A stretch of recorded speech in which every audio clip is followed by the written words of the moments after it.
Good evening, sugar. I know it's dark. Here we go. Happy Friday.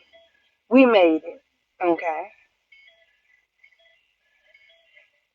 It is 6:25. Running late, but it's okay. We're back in the car where we always at. But yes, I forgot what Friday night means. It don't mean you go home and go to bed. They are partying ready to mingle. Okay. It's so many cars on this road right now. It's crazy. But I've been watching some good documentaries. And when I tell you the stuff they go through behind them companies, them big name companies and corporations, and them TV shows, be careful what you chasing after. Be very, very careful what you chasing after. Because they always think they untouchable. And they find out the hard way nobody is untouchable. So the first documentary, and it's crazy, the good ones you always end up watching them on accident. I had seen no advertisement about it. I didn't hear it on social media. It was just I was on Amazon Prime and I was flipping through, bored, there ain't nothing to watch. And I see this documentary pop up and it was called Glitter and Greed. And I was like, that's a weird name. I was like, what is this about? And I clicked on it, the info bar, and I was like, oh, I remember this back in the day when I was in elementary. It was a hot thing to have. And it was about the company Elisa Frank. And I was like, what happened? Like, why is this a documentary? Baby, I click on it, and I'm so glad I did. Oh my goodness. I was like, what? How could something so simple have all this history? We gonna say it, history behind it. I said, oh my god, you have now. Spoiler alert. We gonna talk about it. We gonna give our thoughts about it. So click off of this and go watch it, and then come back, and then leave your opinion down below. I really appreciate it to see. Am I the only one thinking the way I'm thinking? And it's Glitter and Greed, the story of Lisa Frank, the documentary on Amazon Prime.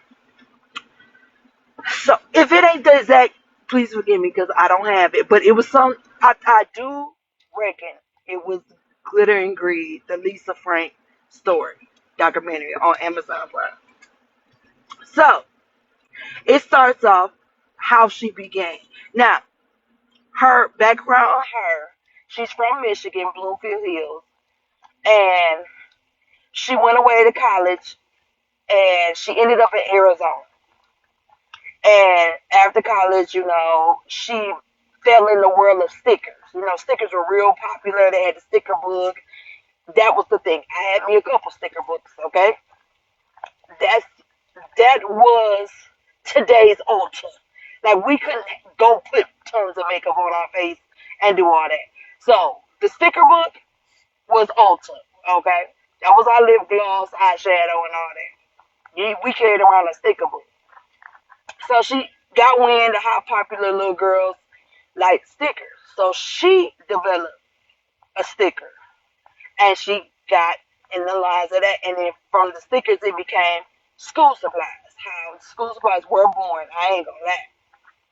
And baby, when that brand came out, baby, that was the it. Them trapper keepers and them notebooks and them uh, pads and the little holdable pads and stuff. So that was the thing to have. But baby, they got to say no with your band. Now, my mother wasn't having that. She don't care where they got a tiger, a dolphin, no. You gonna get these 5 cent paper. They do the same thing. Put the stickers I already bought you on it and make and design your own. Now I was always into doodling and drawing, so I would draw my own characters on my notebooks. But that's neither here or there. So she tapped in, genius. She took off. So she started the line. Um, but it's always funny. The person who has a grand idea can't draw. I found that unique as well. So she hires a graphic designer, which, okay, everybody does that. If you can't draw, you hire somebody to draw. But it's still your business, it's your company. So she goes and hire a team. They still in Arizona, and they developed this big company. It grows fast. It makes a lot of money. Everybody who's in the knows who she is now. So, of course, when you're on the outside looking in, you like, hey, how can I get closer to the cash cow? So they would say, okay, I'm jumping the gun. Okay, so the next thing they talk about in the documentary is the workplace. So right now it's like a team of 20, maybe less than 20. And they said, "Oh my God, it was the best place to work. If you were an art person, if you was looking to get in the field or working in an art place, her company was the place to go. She gave you freedom um, to pretty much submit whatever you thought. It was open. She wasn't demanding a certain look. It was just use your creative art and bring it to her, and she'll approve it or not approve it." So they was like, oh, she was so nice, she was so warm, she was so welcoming, but she liked bright colors. Okay. So as she got bigger, she needed more people. Okay. I'm sorry about that. I was driving in a heavily wooded area. So, of course, with more people hearing about the company, it was more demanding. So she needed to hire more staff. So the gentleman she hired for creative, drawing the pictures digital for the banders. It was like an art show or a place they go to promote their company, and they needed like banners and flyers and graphic stuff. So he was the one in charge of that. So as they spent more time together, they got close. So he had a brilliant idea of how to market her and get her out more and convince her to buy this big building, production building in Arizona. So they got romantically involved. So then all of a sudden, he thought that was his company. So I'm like, okay. So now we're in episode 2. Oh, it's all glitz and glitter. No pun intended. They're planning the wedding. Now he has more control of the say so, and that's when they said the employment in the workplace went downhill, allegedly. Okay, this is all what they said in the documentary. So they, you know, they like, okay, now they fear for their jobs. Now they're like, it's more demanding that they don't have really control of what they're drawing. It's like they're told they want it a certain way, and They try to talk to her now. She's unreachable. You can't talk to her directly. You got to go through her now fiance.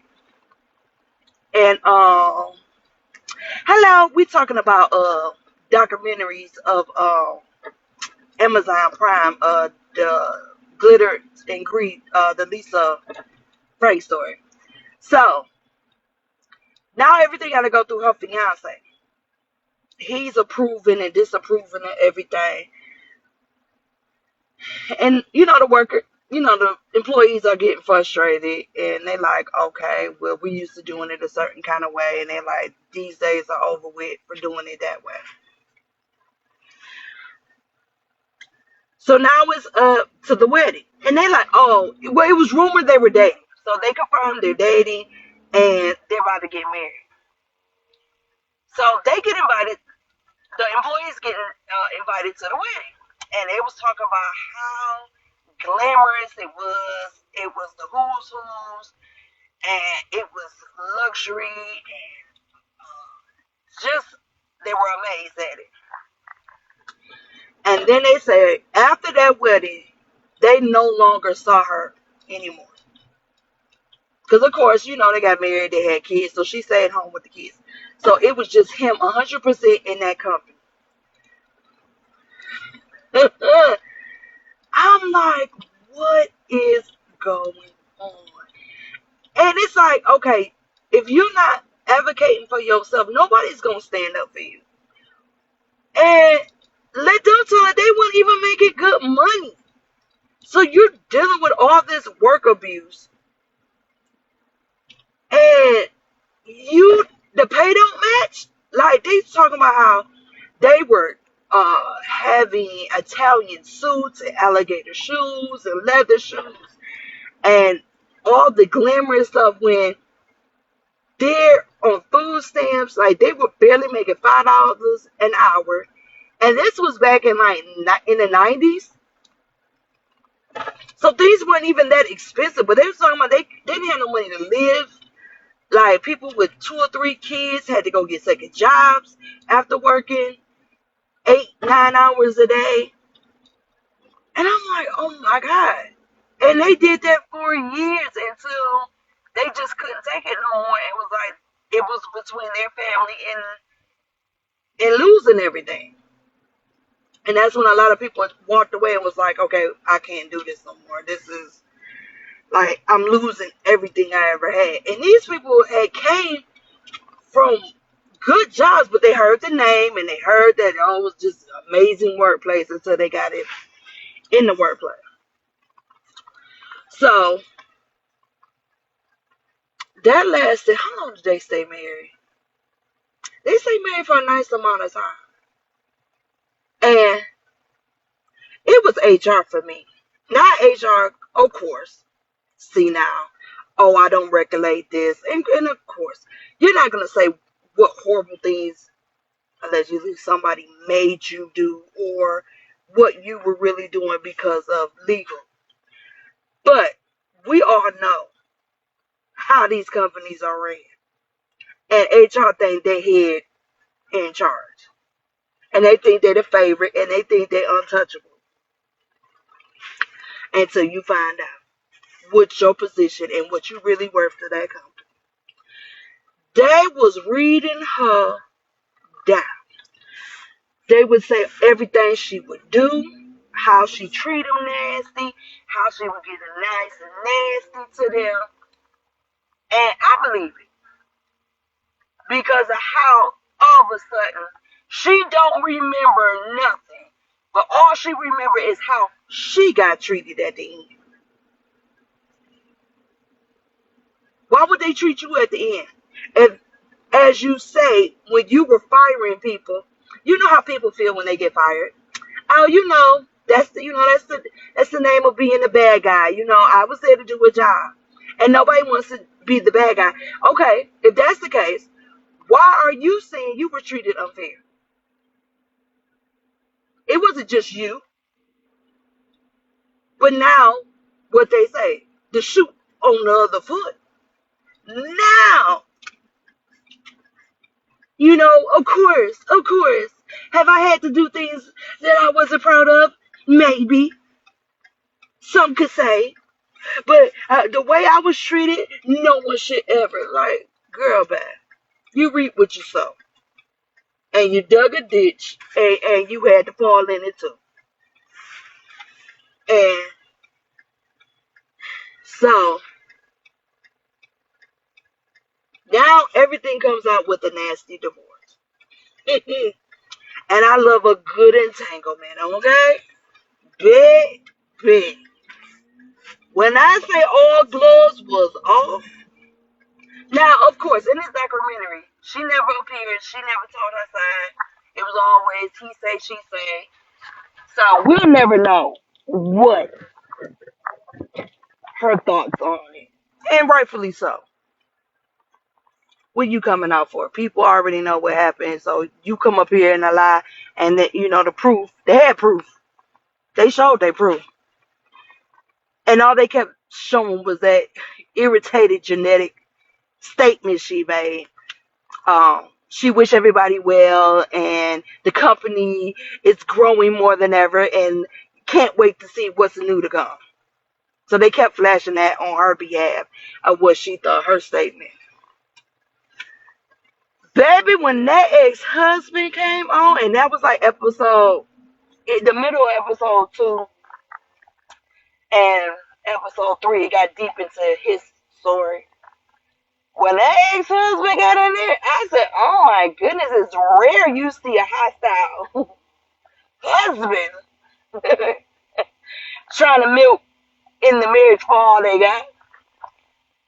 He had went so far to say that company would have never made it without him, and went to court during the divorce to get her whole company. He wanted it all.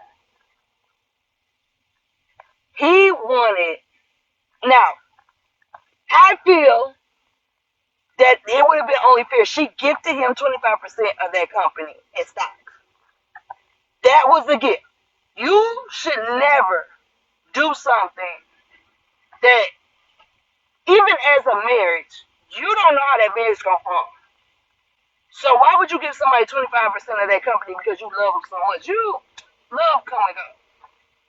So I feel like he should have had that. Like he shouldn't have been made to sell that back to her. You were so naive and caught up in your feelings that you gifted that man 25% of that company. He should have kept it. Because to teach you a lesson and never do that shit again. So, in the divorce, he did have to sell that back. But you didn't lose because you sold it right at the prime. Because after he sold it, that whole company went downhill. So, it was like a win-win situation where they made him sell it. And he got the money from it. So, it ain't like he sold it and didn't get no money.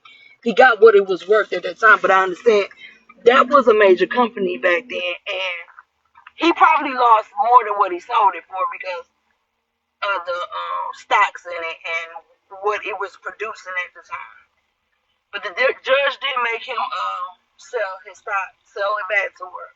So she's still 100% owner of the company. And in a divorce, he didn't get the company. He didn't get part of it or nothing like that. So he did, but he thought just because he was married to her and he was married to her in her prime, that judge favored that woman. And baby, he didn't get nothing. All he got was the clothes on his back. They had property and other items, and they didn't make her sell it. Um, they had 2 children together, and one child favored her, and the other child went with the dad. Um, that was messy because the son was like, she treated him so horrible, and he didn't deserve this, and he walked away with nothing, and he made this company. I'm like, okay. I feel like kids shouldn't get in the middle, but she did play that victim role, so to speak. But she did what she had to do to protect that company, her assets, and that's what she did. Now, whether that's right or wrong, that depends on who you talk to. But everything is playing the game at that point. Because when you look at his side and how he talked to her, it's like he didn't really love her. He was just there for the money and just to take over that company. And she presented that in court during the divorce. Um, so now moving forward to the end of episode 3, episode 4. Now the company is going downhill. She don't have him no more. They ran a lot of the employees off due to bad treatment, bad pay wages, and now we're in the end of 99, 2000. These kids ain't playing with stickers no more. They got electronics. Uh, Social media is coming into play. So, company's not doing the best. So now she's trying to rebrand. And can't afford to pay the bills, the warehouse. So they end up just letting everybody go at once. Now, it's been some years. Now we in like 2025, 26. She's trying to rebrand now. It was a small makeup company. And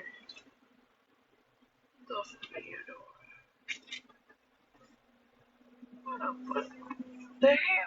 It's a small makeup company. And they, they were in the generation of the trapper keepers and all that stuff, but they're a makeup company. So they had a grand idea that, hey, let's make makeup out of your products. Like the makeup palette would be the trapper keeper. Um, the makeup brushes would be like the pencils, and so on, so on. So they sign a contract. She's down for it allegedly because she never got on there.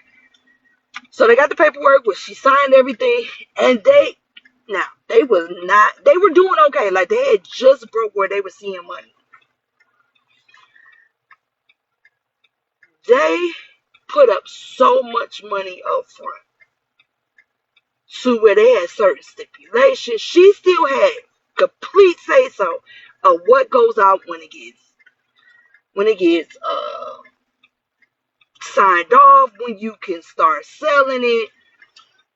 She uh, gets so much percentage of the sales. It's like they signed a shitty ass deal. And when you're doing these contracts as a small business owner, please get a lawyer. I don't care how people say, oh, I can afford it. Oh, we'll be all right. They'll never do this. Oh, they're such a sweet person. Business is always business. Do not put yourself in a position to get the shitty end of the stick. Because how she did that company was crazy. To where she totally made them bankrupt. How it was portrayed on the documentary. They spent and put out all that money, and she kept delaying it. Of course, it was a certain time. They could only use her products with her name in the graphic stuff. And of course, she started until the contract ran out, and then it was like, oh, well, you could renew it, and it tripled. The price tripled. So she knew they couldn't afford it, and then all of a sudden, they just couldn't. So they walked away, and they sued her for doing that. But of course, they didn't get nothing because she did everything within the term. So they was like, oh, she didn't go against nothing, and you can't prove she stalled because of this and all that. But everybody knew what she was doing. So they So that company, she had everything sealed. They couldn't talk about it. They couldn't bash her and all that stuff. So nobody knew that she did that to that company. They said, they completely bankrupt. They had to sell their homes. They're living with their parents, their friends. They don't have a dime to their name. They go on social media this random day, and this other makeup company has done everything they submitted to her to the T. And it's a well-known company. Watch the document, you'll see who it was. And my mouth dropped. I was like, are you, how? How could they do that? And it was just like, oh my goodness, this is a dirty game. And I understand business, money is money, get how you live. But to do people like that, how can you sleep at night? It is crazy. So after she did that, then she went to another content creator on YouTube. It's like now she's going after companies that's small, and she know they're kind of in favor of her or look up to her in a certain way, and you take advantage of people. But then again, you got to hold them accountable too. Don't be so in a person that does the same thing as you. Eat, sleep, and we know the other word. Stop putting these people on such a pedestal that you forget they're human too. They ain't no better than you. Only thing is the difference of the number in the bank account. We all knows that come and go. So then she started biting off this other girl for no reason. It's like just because you don't want nobody doing that to you, but because you got so much of a leverage of more money and a legal team, you go and bite off of other people, and a lot of companies do that. They sit there and watch you. They'll say, no matter how big you are, how little you are, they watch it. They watch it, and because you don't know how to seal your logo or your colors, they go and take it. And then we'll say, oh, I don't know what you're talking about. We've never heard of them lying. You got somebody watching them. They every step on social media, what they doing. That's what I said. And all they talk about. So it's not as easy as everybody thinks. Only thing between you and them, they turned their camera on and you didn't. Turn that camera on. You can make the same thing they make. You put that time and that dedication in, you could do the same thing they do because they ain't doing nothing different. But that was a good documentary. I like how they put that together, and they showed the real how it can get in business. And you just have to have a great team. But I feel like if they had did better treating them people, they'd have stuck by them. But because you greedy and you just don't want to do right or feel like you don't have to and nobody's holding you accountable, that's crazy.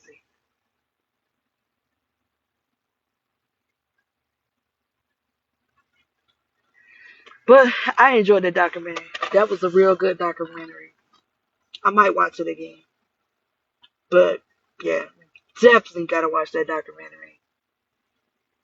That was a great one. And the other one, I might talk about it tomorrow. But the documentary of the Jerry Springer Show, that was on Netflix. And I was a Jerry Springer kid. Okay? I come home from middle school, that was my soap opera. We come home, get our snacks, and we watching Jerry. And when Jerry go off, I'm on the phone. Did you see this? And then it got to the point where we would end up, that was hard, going over our friend's house, watching it in groups and chanting that. Jerry, Jerry. That was a TV show. And we all had speculation about that. Oh, that's fake, that's fake. But somewhere deep down, I was like, that ain't fake. Because that was the beginning of really social media. You put somebody in front of a camera and geek them up, they would do anything. They would do anything to be recognized and say they were on TV. And that is crazy. Them people was doing that for free for a limo ride, and they said they was on TV. But that was really the start of, and in so many ways, Jerry Springer show ain't really went nowhere. It's just now it's TikTok, Facebook, Instagram, fan base, all social media platforms. That's where the drama at in the shows and the going back and forth and exposing social media now. Instead of one TV show at 4 o'clock in the afternoon, it's in your hand all day long. And everybody love a good what they say, a good scandal. So, but yeah, I like a good documentary. I've been watching it. I gotta find some more. But it's always the ones you fall on out the blue and don't expect anything about. I feel like it wouldn't have been as good if I kind of knew the history behind her. Like I didn't know who she was. Like I know everybody as a kid wanted that, but then that went away. So it's like I never had it. So it's like it ain't mean nothing to me. So it was like okay. And like a lot of products you had in it, like Cabbage Patch. Who's the creator of the Cabbage Patch? Like you might know the name, but back then they didn't have to or want to be known. Like they were always behind the scenes. Like the big creators of certain products back then, they didn't want to be known. They didn't want to be in the spotlight. They moved in private. You could be next to somebody in a grocery store. You would have never known because they wasn't flashy as they are today. Today, everybody want to be known. Do you know and want to throw their name around? And really, at who want to do that ain't really got the big bucks either. But they just want to be known. Like I guess that's the new thing. But back in the day, the 80s and the 90s, they weren't flashy. They could move how they want to move, and nobody knew because nobody knew who their names. So it's a big difference to how time going. But I hope everybody have a good evening. I enjoyed talking, and I'm definitely gonna come back on tomorrow, and we're gonna talk about Jerry Springer, that documentary on Netflix. So everybody have a good night, and I'll see you tomorrow. Take care.